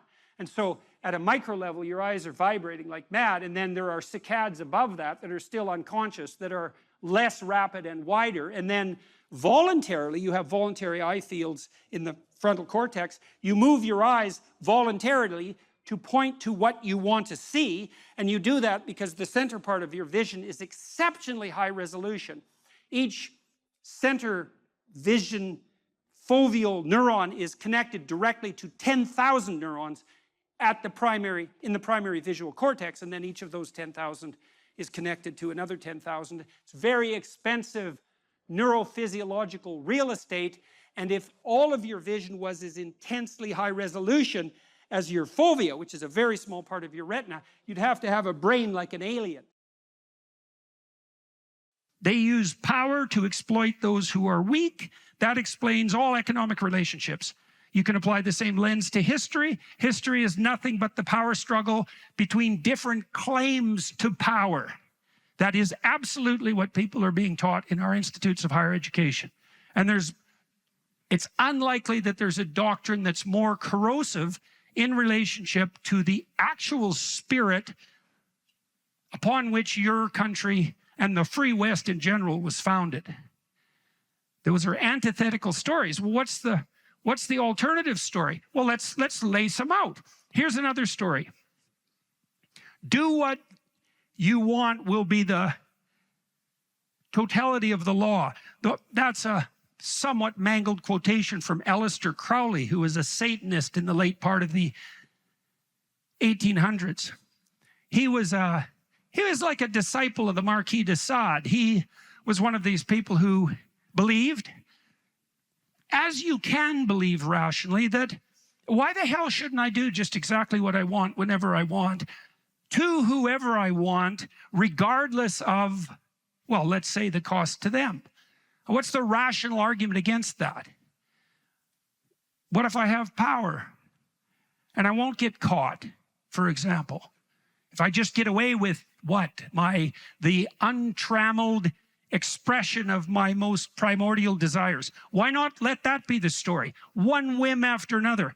That's the hedonistic story. It's a cacophony, that story, because as you know from your own experience, if you give yourself over to your immediate wants, you're just one appetite after another, right? There's no real coherence there. You basically have the same psychological status as a very badly behaved 2-year-old. Well, 2-year-olds are like that. They don't have their fundamental pattern of being and personality isn't integrated yet. And so they're more or less at the mercy of their whims. And a hedonist is a worshiper of his own whims, right? And he's a pagan in that sense because it's just one damn desire after another. And he might say to himself, well, those are my desires. He might identify with those desires. And that's really, what would you say, the cardinal form of identification in the modern world. I identify with what my wants are, particularly sexual wants. That constitutes my identity. And anyone who gets in the way can go directly to hell. And that's a very pathological mode of being. And there's a variety of reasons for it, not least that it's exactly reflective of the same kind of immaturity that makes 2-year-olds entirely self-centered and driven by instinct. Now, you might say, well, what's wrong with that? You know, and 2-year-olds have their delightful element. You know, they're very enthusiastic. They're very spontaneous. They're kind of alive in a fiery way, but they're completely incapable of taking care of themselves, right? And this isn't a hypothesis. You don't see roving bands of thriving 2-year-olds running through the forest organizing themselves. Well, why not? Well, it's because that short-term, self-centered, whim-dominated possession doesn't allow you to exist in the world. You have to mature. And of course, that's what you're trying to do with your kids as a parent, is you're trying to shepherd them through the process of maturation. Well, why? Well, how about so they have some friends? Because if it's all about them, well, then they don't have any friends. And that goes for all of you too. If it's all about you, good luck with your marriage. If it's all about you, you don't have friends. You might have, if you're a bully in particular, you might have, toadies and thugs who benefit from your use of power, but you don't have friends. If you exploit your customers as a business person repeatedly to redound to your own immediate advantage, you're not going to have customers for very long. Your reputation is going to precede you. You're not going to do well in the world. So what do you do instead? Power is a bad story. It's a corrupt way of looking at the world. It leads to violence. It's generally manifested in service to a narrow kind of hedonism, because why have power unless it's to get exactly what the hell the worst of you wants from moment to moment? If you're not under the sway of some self-centered and relatively malevolent whim, you don't need to use power on other people, because you could just ask them to go along for the journey. And maybe they would. That's what you do when you play instead of when you use force. That's what you do when you invite instead of using force. That's what you do when you establish a vision that other people share instead of being a tyrant. Well, that's what you do if you're mature. That's even what 2-year-olds understand by the time they're 3, when they start engaging in pretend play with a would-be friend. Who's a friend to a 2-year-old? Well, the first thing, or 3-year-old, because 3-year-olds start to become social. Well, the first thing you want to do if you're a 3-year-old is play a game with someone. That's not the same as having your own game, right? If you play a game with someone else, there are some intrinsic rules. Well, what are the rules? Well, how about they get a turn, right? And maybe a generous turn, right? Because if you're going to have a friend and you want the friend to like you, which is kind of like the definition of a friend, and someone who likes you would like to see you again, and that continuity of the desire to see you again and to play together, that's the definition of friendship. It's a sequence of games played with the same person. The game has to be voluntary, it has to be invitational, it has to be reciprocal, right? And so what you're trying to do with your 2-year-old is you're getting them to sacrifice the immediate gratification of their instincts to reciprocity, right? Now you do something that's a bit more sophisticated than that too, because the other thing you do with children and yourself and with people you love, if you're the least bit sensible, is you let them know that they shouldn't conduct themselves in a manner in the immediate present that compromises their future, right? That's what you mean when you tell your child, don't do stupid things. Well, what's a stupid thing, generally speaking? Something interesting and entertaining in the moment that you pay for, right? And that's the same as an impulsive bad habit in adulthood. It's like the definition of a bad habit. A bad habit is something that works now and not so good tomorrow, or next week, or next month, or next year, or 5 years from now, or 10 years from now. That implies as well that just as the child establishes a relationship of reciprocity with the friend, by starting to understand the future, they establish a reciprocal relationship with their future self. And that's the same thing. So what maturation is, we all know this, maturation is the ability, let's say, to share and to forego gratification, to delay gratification. What does it mean to delay gratification? It means you don't get what the hell you want right now all the time. You have to conduct yourself in a manner that assures communal stability, let's say, and reciprocity. And in the enjoyable sense, you want to be surrounded by friends and compatriots and people who move you forward and people who wish you well, because that's going to be a lot better for you than the alternative. And you want to do that in a manner that assures the future. The whole higher cortical apparatus that human beings are blessed and cursed with is there to integrate the possessing spirits that might otherwise be impulsive and fractionating, to integrate them into a personality that can act reciprocally in relationship to others, and guide itself as a consequence of apprehension of the future. It's a definition of maturity. Now, you kind of know this because as your children mature, as you've matured, the amount of time you can consider expands, right? For the 13-year-old, for a 4-year-old sitting down to take piano lessons, half an hour is an eternity, right? For a 13-year-old, 6 months into the future is forever. By the time you're 50, a year is like a week, right? Well, and there's a loss in that to some degree, but there's a huge gain because as you develop, your capacity to apprehend the consequences of your actions across broader spans of time is much improved, and that reflects cortical maturation. And the same thing happens with regards to your ability to manage yourself socially. What does it mean to manage yourself socially? Well, it means, as I said, that it's not all about you. Your aim can't be the immediate gratification of the whims that possess you. If you're married, if you have a wife or husband, is your wife or husband, how do they stand in relationship to their importance in relationship to you? Well, we could just think about it in a sort of clear-headed manner. Let's say you have a scrap with your wife, you have a fight with your wife, a disagreement, and you win. You win. She's wrong. She's punished for it in whatever way you can manage. What's the problem with that? You're right, she's wrong. Well, let's say you do that 50 times. Well, now you're living with someone you always defeat. And so now you're living with someone who's defeated. And what's the problem with that? Well, they're around.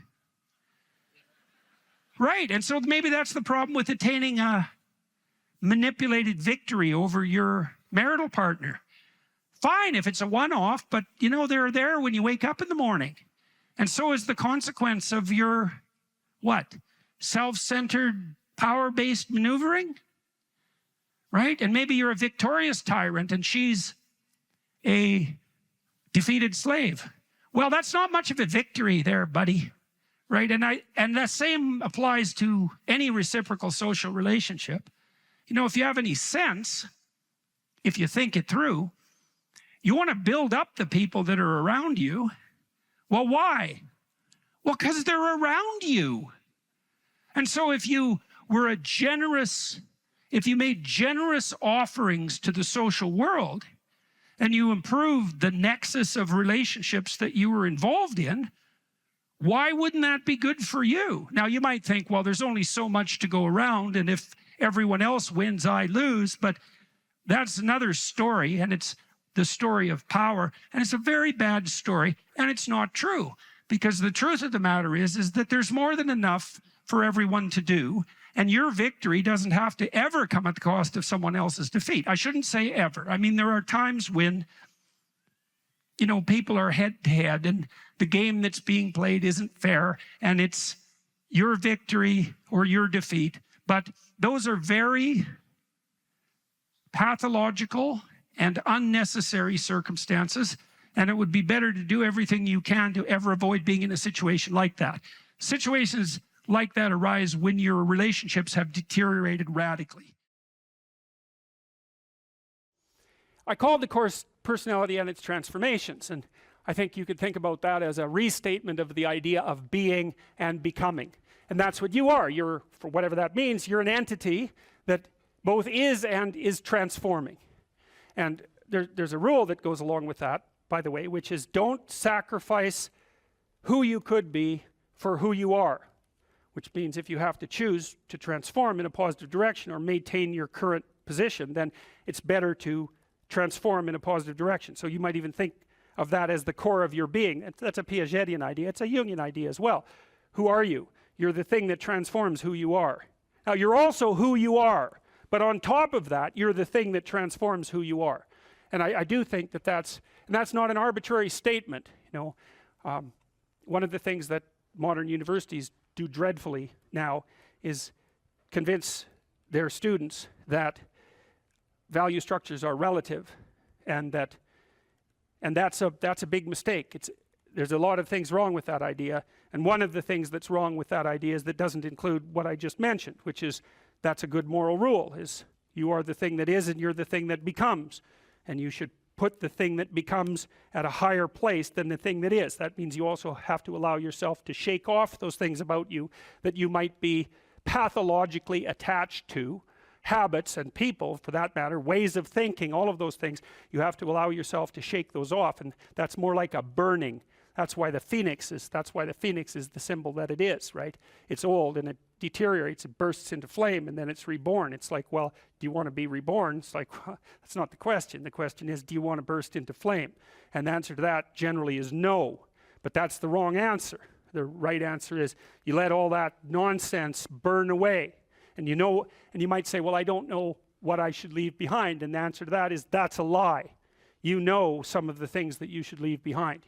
All you have to do is ask yourself. You'll come up with a list instantly of 100 stupid things that you're doing that you know you could stop doing. Some of them maybe you don't know you could stop doing. It's like, well, fine, leave those alone for now. But there's a bunch of things you perfectly know well that you could stop doing that would improve your life. And so do that, see what happens. That's a good idea. All right. So it's personality and its transformations, because partly I wanted to talk to you about what you are as a human being and also as an individual, but also what you could become. And that's actually a crucial question in the domains of clinical psychology in particular, because a lot of what you're doing with people as a clinician is trying to figure out who they could become. That's right. You have a problem, your life isn't what it could be. It's like, fine, let's see what it could be like if we changed it. We'll figure out how to change it. That's got to be a negotiated dialogue, right? Because like, I don't know what the hell you should do with your life.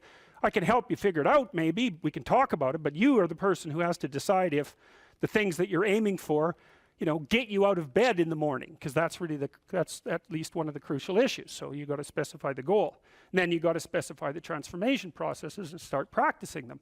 And you have to understand that you're going to be bad at it, but it doesn't matter, because bad's fine. Persistent is what you need to be.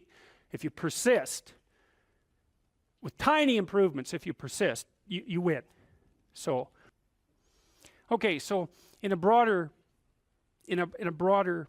context, you can think about this as a more fundamental ontological question. So one question is how you should act in the world. The other question is, well, what is the world? And that's a complicated problem. This is a scientific answer to that question, and that is that the world is a collection of objective phenomena, and that's a very powerful perspective. And we have a good method for determining what the world is like as a collection of objective phenomena. And that's made us very technologically powerful, and so more power to us and all that, but leaves a question unanswered.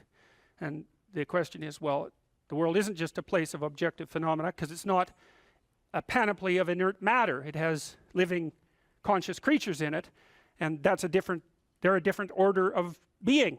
And the fundamental issue for conscious active creatures is not what is the world from an objective perspective, but how it is that you should conduct yourself in the world.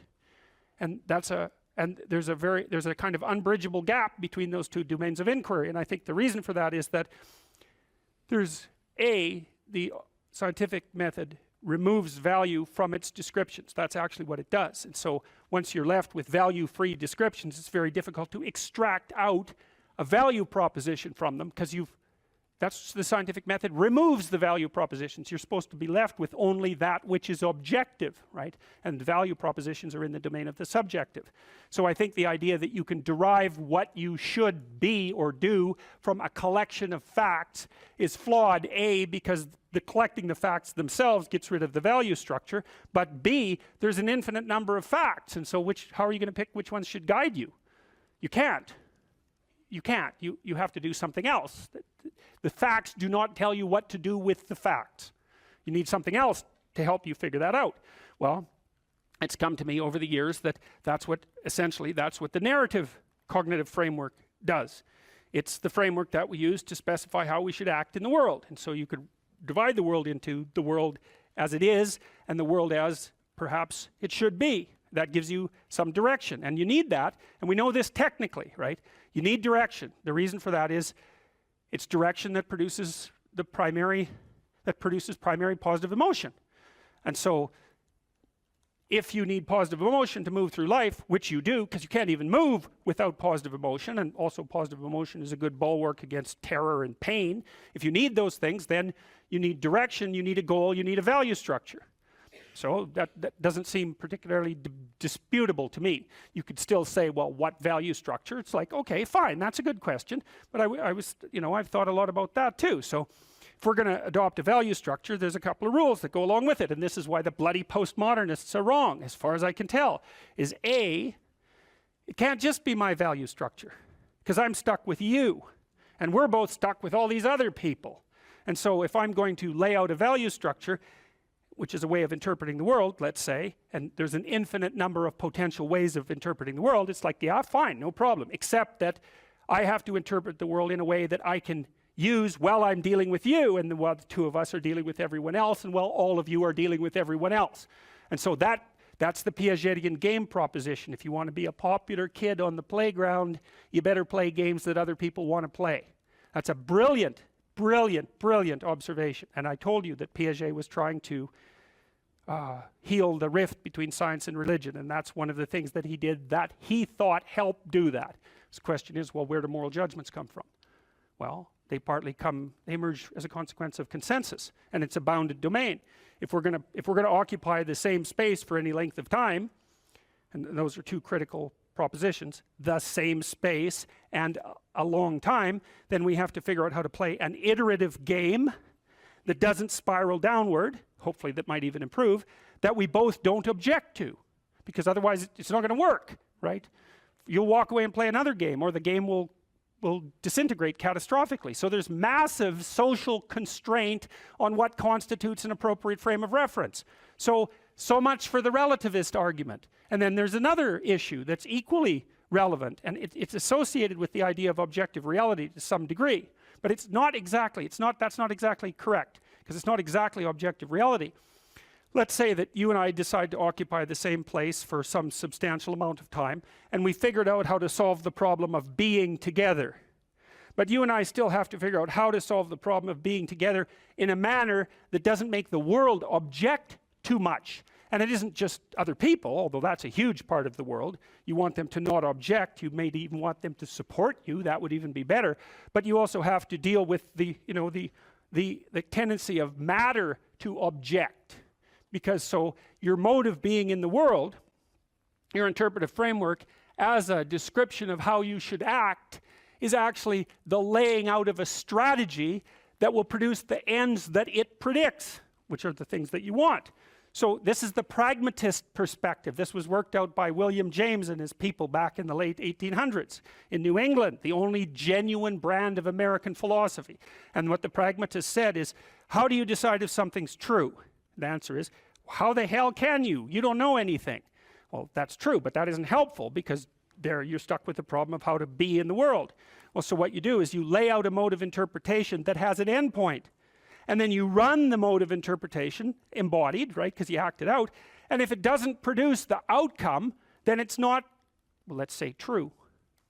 The claims within it they're not true by the definition of the game itself. So you might say, well, you're a kid on a playground. You want to play a game. One of the implicit demands is that the game is fun. If it's not fun, it's not worth playing. So you play it for a while, and then you see, well, was that fun? If the answer is yes, then you keep playing the game. You say, well, that game it's good enough, it's accurate enough, it's true enough. And so you lay out interpretations in the world, and they're subject to massive constraints. Other people have to go along with them and cooperate with you, because if they don't, then look the hell out, like it's a major, serious, non-trivial constraint. And then the other thing is, well, social proof isn't good enough. It also has to work in the world outside of the social world. So if you have an illness and you have some hypothesis about how to construe it, you might say, well, is my understanding of the illness correct? Well, it implies that I take these actions. Well, how do you know if it's correct? Well, you take the actions, and if the illness gets worse, then by the definitions that are implicit in the framework of reference that you're using, you've made an error. And so there's no relativism in that. You could still say, well, there's a lot of potential solutions to any potential set of problems. It's like, yeah, there's lots of different ways to play chess on a single board. Right, but that doesn't mean that any old solution is as good as any other solution. It doesn't mean that at all. So, okay, so then we're looking at things two ways. We're trying to figure out, well, how does the world present itself, and then how is it that you should act in it? And so, well, there's other constraints on the mechanisms of interpretation that you place in the world. So we could say, well, you're constrained in your interpretations by the constraints that other people place on you. But there's internal constraints as well. We talked about those mostly from a biological perspective, because you could also regard yourself in some sense as a loose internal society. And that's sort of a psychoanalytic dictum, right? You're a collection of sub-personalities, or you could say you're a collection of sub-routines. I don't care how you formulate it, but you're a unity, but you're a unity that brings together a plurality of subcomponents. And part of the constraints on how it is that you lay out your interpretation of the world is that you have to satisfy those internal subsystems, right? So you're the ego, but it's more like you're the captain of a ship full of people who are rowing. You got to keep the people rowing. You're not tyrant. You're not omnipotent tyrant of your own destiny. You're constrained by the nature of your own being. And so you have to provide yourself with food, and you have to provide yourself with shelter, and you have to provide yourself with water, and all of these things. And those are demands that are laid on you by the nature of your internal processes. And of course, how they lay themselves out as demands and what the appropriate solutions to that is, to those problems are, is debatable infinitely. But you can see the constraints stack up. You have to satisfy your internal constraints. So they have to be brought into a unity. That seems to happen, at least in part, between the ages of 2 and something like between the ages of birth and 4 years old, maybe even 2 years old. You bring yourself together into something that's sort of functioning as a unity. Then you have to turn that unity into a unity that can function in the social world with increasing breadth. And that unity in the social world has to be a unity that can function inside the natural world. It's something like that. So you're stacking up these games into a hierarchy of increasing complexity. And one of the questions that emerges from that is, well, what should be at the top of the hierarchy? If it's a hierarchical structure, it has to be a hierarchical structure because some things have to be worth doing more than others, or you can't act, which is another thing I really don't like about the postmodernist ethos, because it claims that value structures are there to eliminate, to exclude and oppress, and never once notices that, well, yeah, fair enough, but value structures are also there so that you know which way to walk, because you can't figure out which way to walk without saying that that direction is preferable to that direction. So you're stuck with the damn things. And they do exclude. Obviously, category structures exclude. The question is, if you're going to have a value structure, how is it that it should be constituted? Well, we already described some of the constraints. Like if your value structure is perfectly functioning except that you don't get enough to eat, that turns out actually to be a fatal problem, right? And it might be, you can run into all sorts of fatal problems. You're too lonesome. Well, it means let's say that your value structure is too narcissistic. There's lots of reasons to be lonesome, but that might be one of them. Or you're too timid or something like that. Like you're going to be informed by your own internal biological mechanisms when the value structure that you're laying out in the world is insufficient to keep itself propagating across time. And some of that's just you, and some of that's other people, and some of that's the natural world. Constraints galore. And so in the face of all those constraints, it's absolutely unreasonable to say any old solution goes. Just try it. Generate a random solution. Run it as a simulation in the world. And see how many slings and arrows come your way. There'll be plenty. And you might say, well, I don't care about slings and arrows. It's like, yeah, no. That's a claim you don't get to make.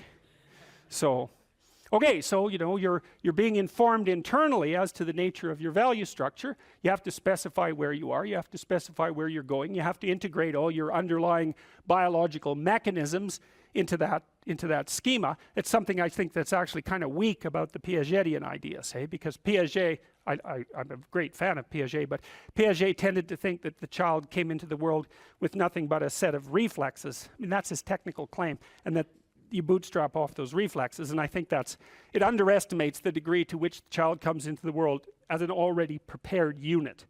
And I mean, he just thought of those things as so self-evident that you don't need to talk about them, but that's actually not true. You do need to talk about them. We know, for example, that if you provide children with food and shelter, and adequate food and shelter, but you don't interact with them socially, almost all of them die in the first year, right? It's not optional.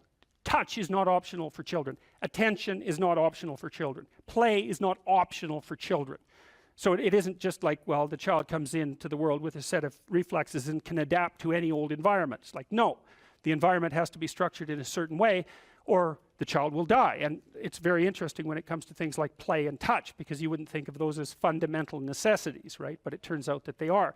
If you deprive a child badly enough of play and touch in the first 3 years of their life, even if they survive, what comes out at the end of that is often something that's like barely recognizable as a functional human being and cannot be repaired after that point.